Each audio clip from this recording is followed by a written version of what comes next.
Last episode, we cracked open the transformer block, multi-head attention, the residual connections, the layer norms, and we built the whole thing by hand. But a block on its own doesn't do anything. Today, we wire it into a real working model, a classifier that reads movie reviews and tells you if they're positive or negative. Same IMDb data we've used all along, same pipeline, we're squarely in build and evaluate, but a stronger engine under the hood. And by the end of this lap, we're going to beat the LSTM. Here's the plan.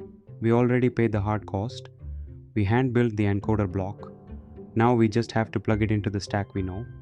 An embedding at the bottom, the block in the middle, a classifier head on top, 3 pieces. We've built 2 of them in earlier episodes. Tonight we snap them together.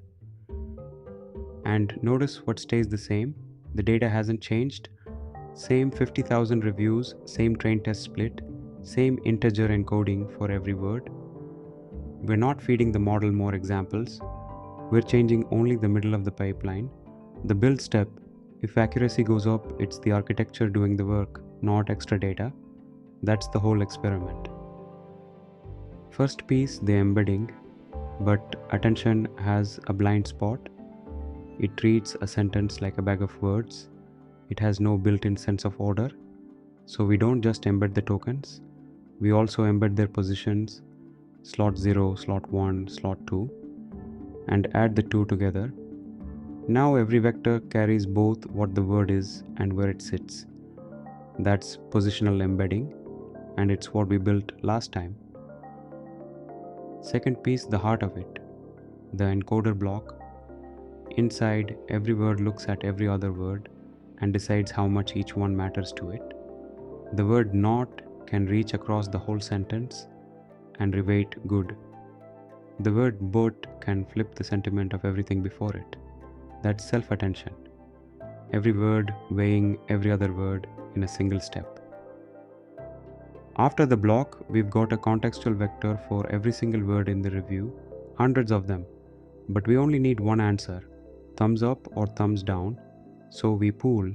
We average all those word vectors into one vector that represents the whole review, global average pooling. It squashes the sequence down to a single summary the classifier can judge. Here's the quiet win. The LSTM had to read the review one word at a time, word 1, then 2, then 3 in order, because each step depends on the last. The transformer doesn't. Every word is processed at the same time, in parallel. So even though this model has more parameters than the LSTM, it actually trains faster on the GPU, bigger but quicker. And it's better at the thing the LSTM struggled with, long-range cues. When the LSTM read, "Not the worst film I've seen," the "not" was several words back by the time it hit worst. The signal faded. Attention doesn't fade with distance. Not and worst are one hop apart no matter how far they sit. The negation survives. So when we run the numbers, bag of words got 87%, the LSTM 88.5%, and the transformer hits 90.1%. Same data every time.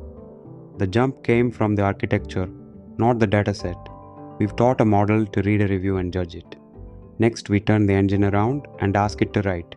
That's text generation. And it starts next episode. Let's walk the code. It's 3 pages. Page 1 imports the data pipeline and the first reused layer, positional embedding. Page 2, the second reused layer, transformer block, and the model assembled with the functional API.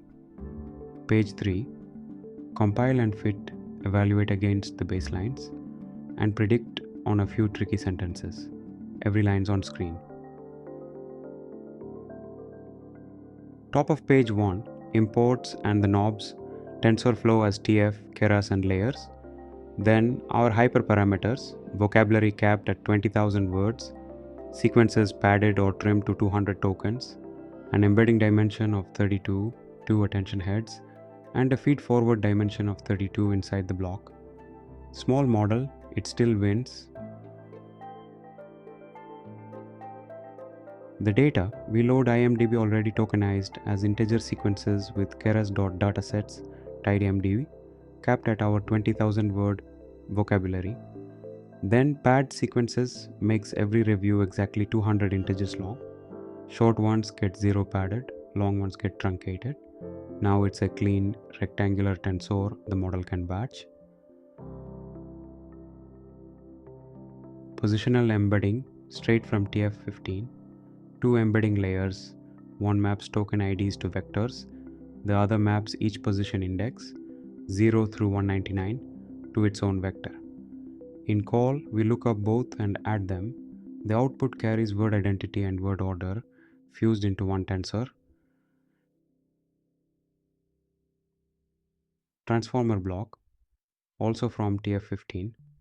Inside a multi-head attention layer, a small feed-forward network of two dense layers, two layer normalization layers, and dropout. The pattern is attention, then add and norm, then feed forward, then add and norm. Those residual add steps are what let the gradients flow. This is the engine. Assembly with the functional API, an input of 200 integers. Pass it through positional embedding, then the transformer block, then global average pooling 1D collapses the sequence of word vectors into one. A dropout for regularization and a single dense with a sigmoid, one number between 0 and 1. The probability the review is positive. Wrap it in Keras model.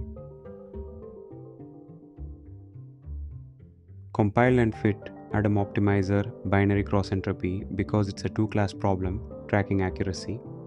We fit for 3 epochs with a batch size of 32 and hold out the test set for validation. Watch the validation accuracy climb past 90%. And notice the wall clock time per epoch is lower than the LSTM's was. Evaluate and compare. Model.evaluate on the test set gives us the transformer's final number. We print it next to the LSTM and bag of words scores we recorded in earlier episodes. 90.1, 88.6, 87.2. The architecture earned that gap.